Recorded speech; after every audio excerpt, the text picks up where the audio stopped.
In our previous videos, we've talked about various aspects of life in which we ought to be intentional.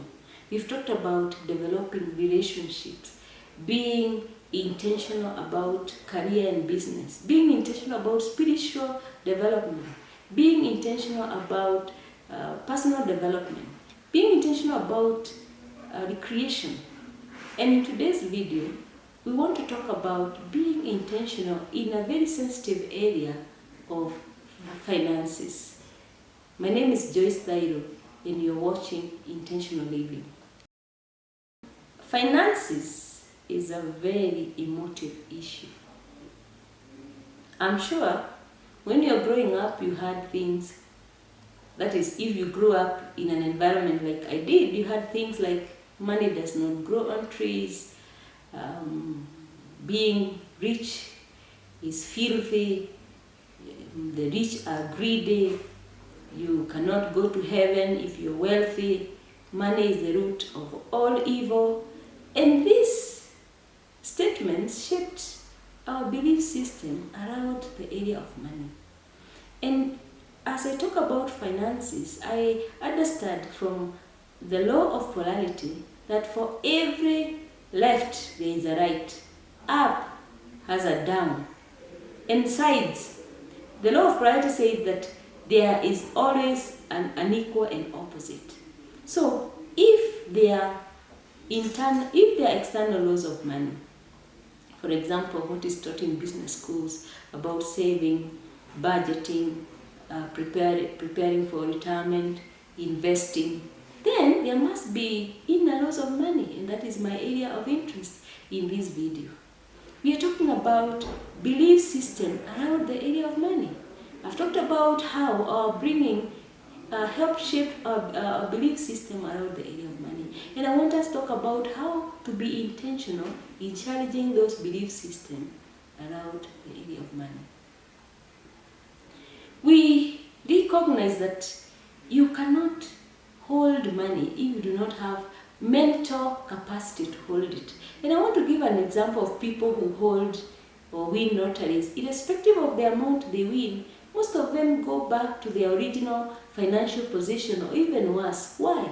Because that is what they are prepared for mentally and emotionally. So we need to build our capacity. We need to be intentional in building our capacity in the area of holding money. How do we go about that? We need to first of all understand that for us to be able to grow in the area of financial prudence, we need to first of all be aware of those belief systems that are actually sabotaging us in this area. We need to know that money is good. Money buys comfort. Even for us Christians, we say that money buys Bibles. Money is used for evangelism. So basically, being poor does not mean much to us. So we need to recognize that it is possible for somebody to make money through the right means, by creating value. We often say that people are not paid for what they know. People are paid for using what they know to create value in the marketplace. If we want to earn money through the right means, we need to know that you can do that by creating more value. The more value you create in the marketplace, the more you are remunerated. The more problems you solve in the marketplace, the more you are remunerated. So we need to build our capacity also in problem-solving skills so that we solve more problems so as to be remunerated more. Once you get that money, personal development helps us to build our skills to be able to manage and to be able to hold that money so that we are not like those people who win lotteries and immediately lose that kind of money.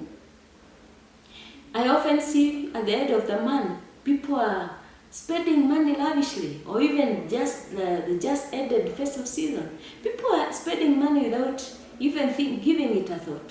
Then come January and people do not have resources. That is being unintentional, because you have to be intentional in even how you spend the money. You have to be intentional in what is causing you to spend the money. I interacted with somebody who told me that when he was growing up, he missed the good things of life. So once he started earning money, he had to spend on the good things of life, things that he did not need. Yet he was buying because he missed them in childhood. We need to question these beliefs. Why are we spending money? Are we spending money impulsively just to create, to show people that we have arrived? It's an old adage that says that people spend money that they do not have, to buy things that they do not need, to impress people that do not care. Let us not be those people.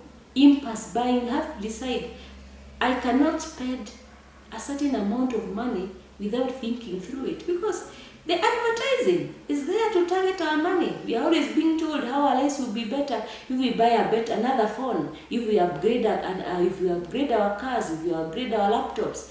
I went into a conference and people who had a certain kind of computers were feeling better than us. But in essence, you think about the use. Is this gadget serving me?